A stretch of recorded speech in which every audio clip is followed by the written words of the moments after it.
I'm just hoping for things to go more smoothly this time, whether it's VBAC or cesarean. I just hope it goes more smoothly.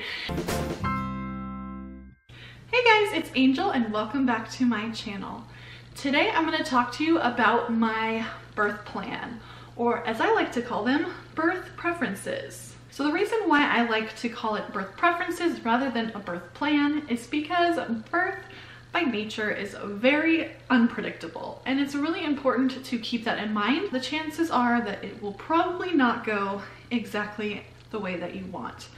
Now, of course, it would be so wonderful if birth could be just like a menu and you can pick and choose every single detail that you would like and it would happen that way for you. But the reality is it just doesn't go that way. Even if you're at a very supportive hospital and have a very supportive provider and you've had a very normal and healthy pregnancy, just sometimes things happen unexpectedly and you might have to revert to a plan B or C or D. That said, I know sometimes people get a lot of flack for having a birth plan. I still think that there's a lot of value in creating one, if for no other reason then it empowers you to research what your available options are for certain phases of the labor and delivery process, what the risks and benefits of those choices are. It helps you to get on the same page with your provider and with your nurses that are there so that they can help try to make your birth experience happen as close to what you would prefer as possible given the circumstances. I also feel that creating a birth plan is going to help you to feel confident and prepared going into your birth. It's really important to have a positive mindset about it and to feel confident and supported and safe going into it. Having those feelings are going to help that oxytocin do its job for your labor to progress. So if you feel like you're prepared, you feel like you got a good idea of what you want, and people around you, not only the medical staff, but also any support people like your partner, your mom, your doula, if everyone's all on the same page, have a general idea of what you want, they can help support you through that process and enable you to have a positive birth experience, even if it doesn't go according to plan. Even if it ends up being a last resort scenario, it could still be a positive experience overall if you feel that you're supported and respected and they have an idea of what things you'd like to avoid that they could avoid if at all possible. So with that said, I'm going to show you what I decided on this time around. This is my third baby.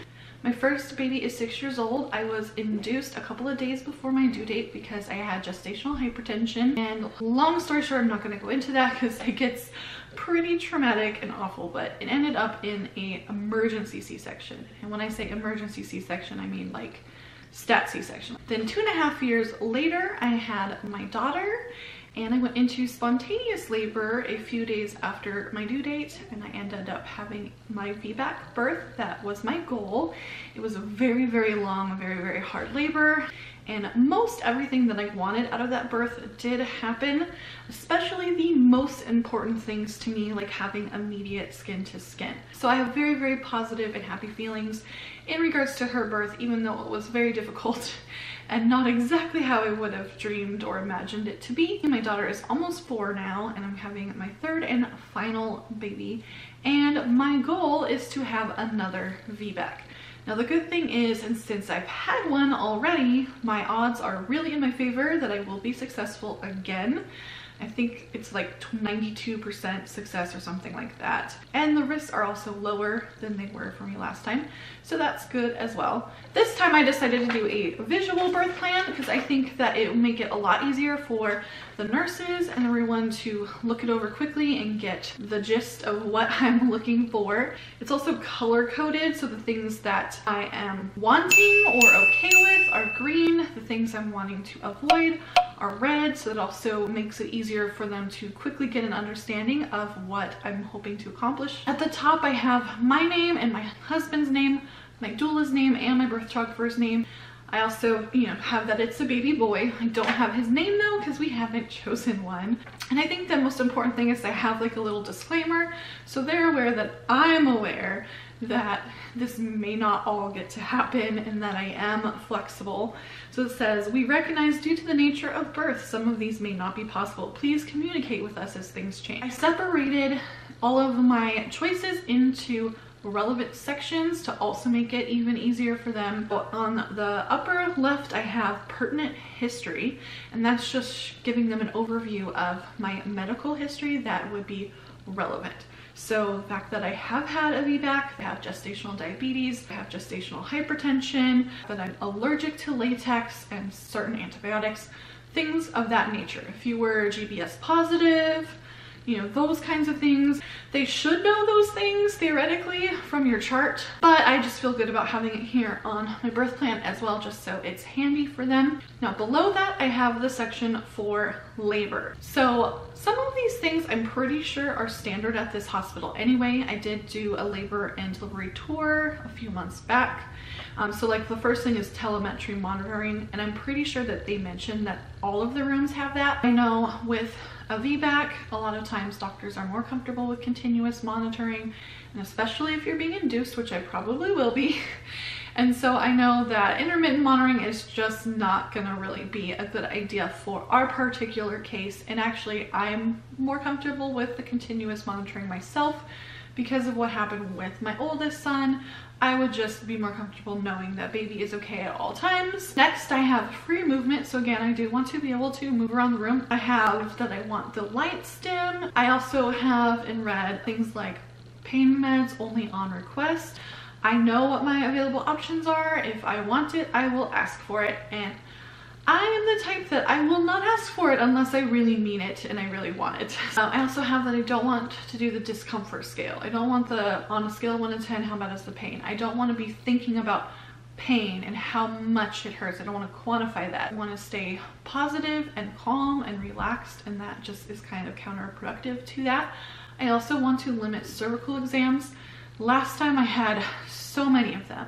You know, every time they check, you're increasing your risk that you're gonna get an infection, especially if your water is already broken. Also, they're not very physically comfortable, and also they don't tell you a whole lot. Just like cervical checks before you go into labor, it's not a crystal ball. It's not gonna give them an idea of exactly how much longer it's gonna be.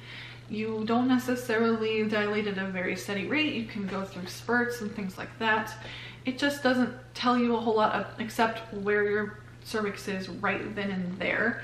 And last time I spent a really long time at 3 centimeters, and every time she checked me and I was still 3 centimeters, it was so discouraging, and I'm sure it just made it take even longer. So this time around, I've learned from that. I'd rather not know as much and just let things go as they're going, because if it's time for baby to come out, it's pretty obvious. In which case, yeah, they can check me real quick and double check that I'm fully dilated. I also put down that I am doing the hypno babies, so I am going to be listening to tracks throughout the process to try to stay in that calm and relaxed state. I also put to remind me to empty my bladder on a regular basis. I totally didn't do that last time. And when you have a full bladder, it can stall labor, it makes it more painful.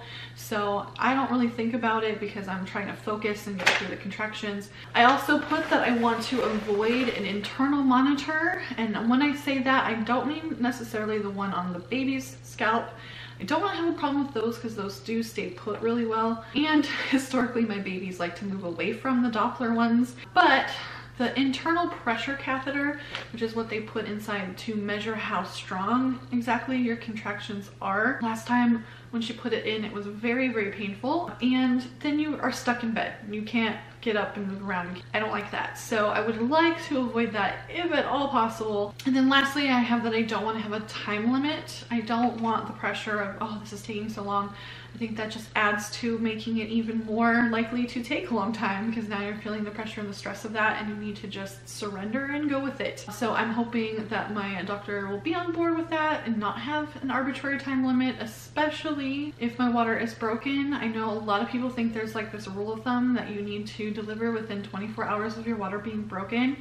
And while that is ideal, there's no hard and fast rule. I want to be able to just go with the flow of the process and assess things as they happen. So if there is signs of infection, or there is signs of the baby being in distress, all of those things that they're worried about have other signs that they can watch for. And so I would rather them watch for those signs instead of just assuming based on how much time has elapsed. I hope that makes sense. Also, underneath here, I have a couple of sentences, you know, things that were a little bit harder to put just in that little square, but are still like a very succinct sentence just to give a little bit more insight.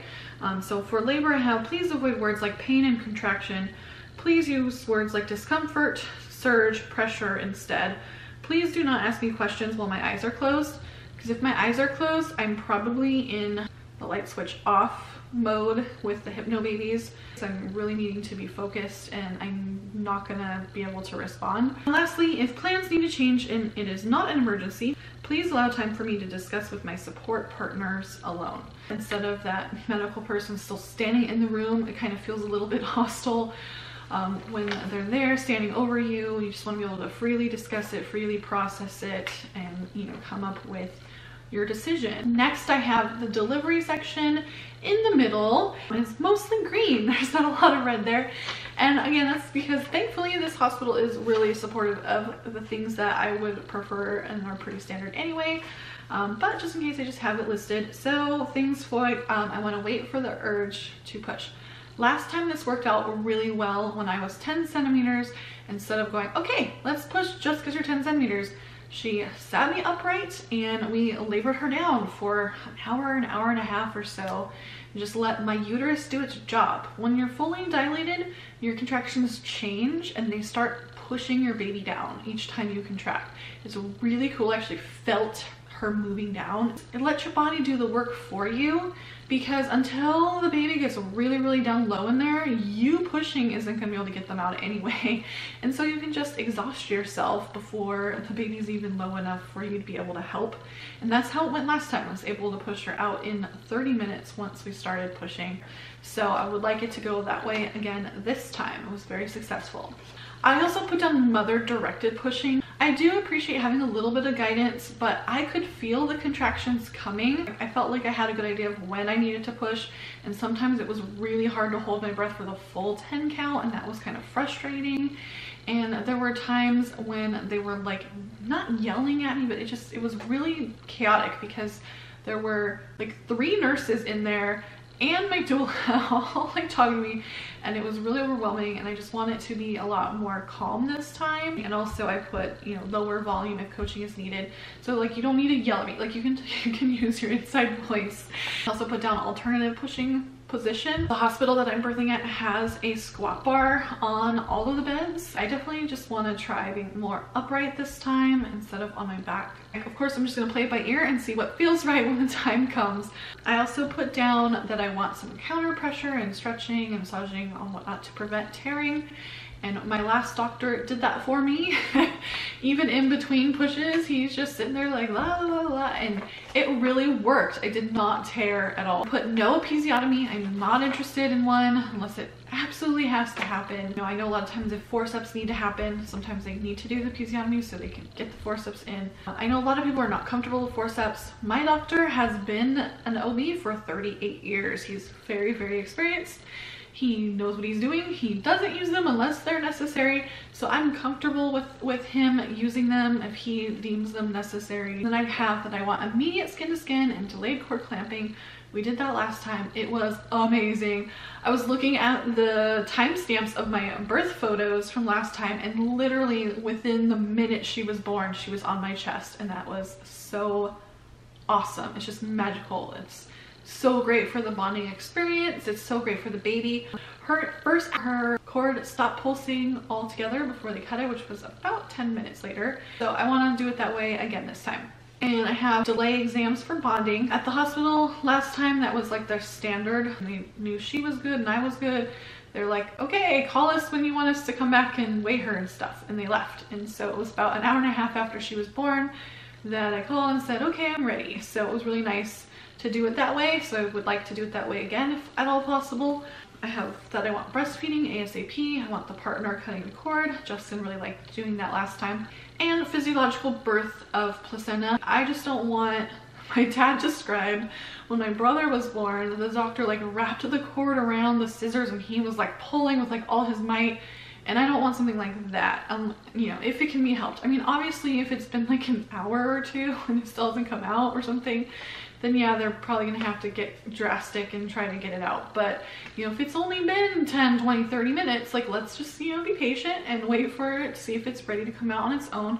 You're less likely to have any issues with retained placenta if you wait on it to come on its own. And then in the sentences underneath that, I have, if repairs are needed, please no extra stitches.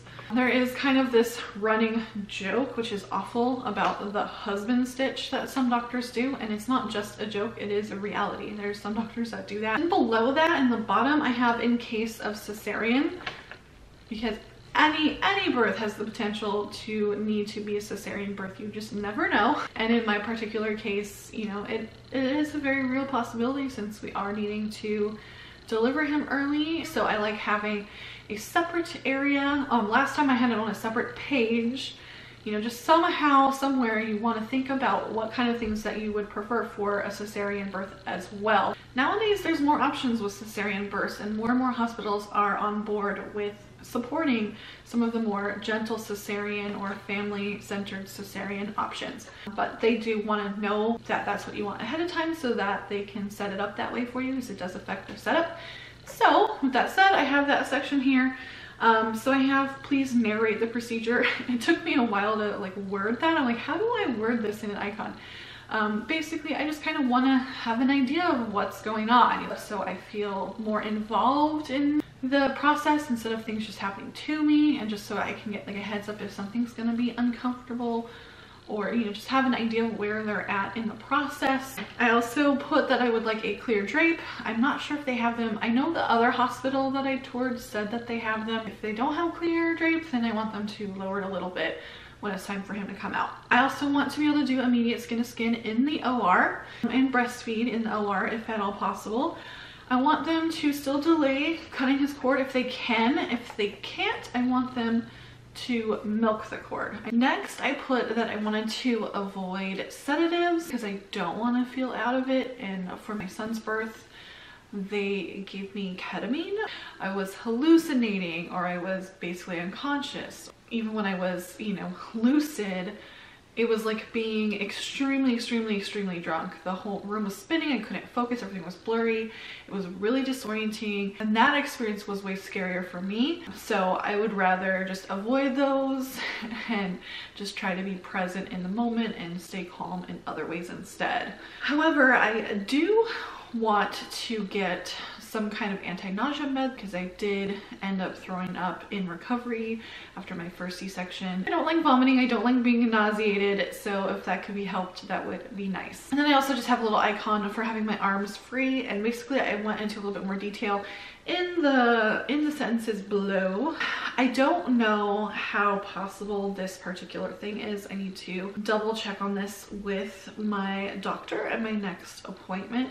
I do know that there's not a limit to how many people you can have in the delivery room with a vaginal birth, and I do know that you can take pictures and video even if you want in a cesarean. Ideally, I would like my husband, my doula, and my birth photographer to be in the OR with us. If I can't have 3, I definitely want 2, in which case I think I would go with my husband and the photographer, because I do want to have some nice photos of the birth. With my first, they wouldn't let my photographer in, they would only, or my doula, they would only let in, actually they didn't even let in my husband honestly until after he was out, but they wouldn't let the photographer come in, so she sent her camera in with one of the nurses, and the nurse took some pictures, but nothing real special, nothing really of the birth itself. It was just a lot of the same kind of stuff that people would take themselves. So I would, if I couldn't have all 3, then those are the 2 I'd probably prioritize. But I would really like to have all 3 because I want my photographer taking pictures, and she's just going to be kind of off to the side and not in the way. I would want my husband to go with the baby, and so it would be nice to still have my doula there, to have someone there for me through the end of the surgery. And then I would like minimal separation from my baby. So my son, they took him away and we were separated for 9 hours. Ideally, I would like to not be separated from him at all, and I know sometimes that's possible, but if we do have to be separated, I don't want it to be like a really long time, like hopefully no more than like half an hour. And then lastly, in the upper right hand corner, I have newborn care. So this is going to be stuff that is, no matter how he's born, it's the stuff that they do after the birth when they start doing, you know, the newborn procedures and, you know, over the course of the time that you're at the hospital. So the main thing is please consult before food or meds, which hopefully is their standard of care. I know with my son, he had the low blood sugar and they came to me and asked me if I wanted to admit him to the NICU and get him an IV, or if I wanted them to give him formula. And then with my daughter, she needed an IV. Again, they presented me with what they wanted to do. I just want to make sure no one's trying to give him something without talking to us about it first. I have eye ointment okay, vitamin K, yes to that. And then I have no hepatitis B, and it's not because we don't do it, it's just we do it with his other vaccines. I also have no circumcision. And then I put in the sentences: if baby's blood glucose is low, I have colostrum and syringes to supplement. I've been harvesting colostrum. Anticipating that he might have a low blood sugar problem. I mean, Kaladin did, and I didn't even have gestational diabetes with him. Of course, again, if he still needs formula, we will do that. And then I have please avoid using bottles or pacifiers if possible. I'm not totally anti-pacifier. I'd rather it be at my discretion instead of a nurse's discretion. So I'm glad that I put this together. It helped to kind of just get a general idea of how I would like things to go this time based off of things that I've learned from my first 2 births and what I anticipate might happen this time. But in the end, all that really matters is that we both get out of it safely. So however that needs to happen, I'm okay with that. I'm at peace with that. My doctor is like the most VBAC supportive doctor in the whole area. Home birth midwives and birth center midwives, they use him as their backup OB, and he's just very experienced, very competent, but also, you know, very supportive of vaginal birth. He even still does vaginal breech birth.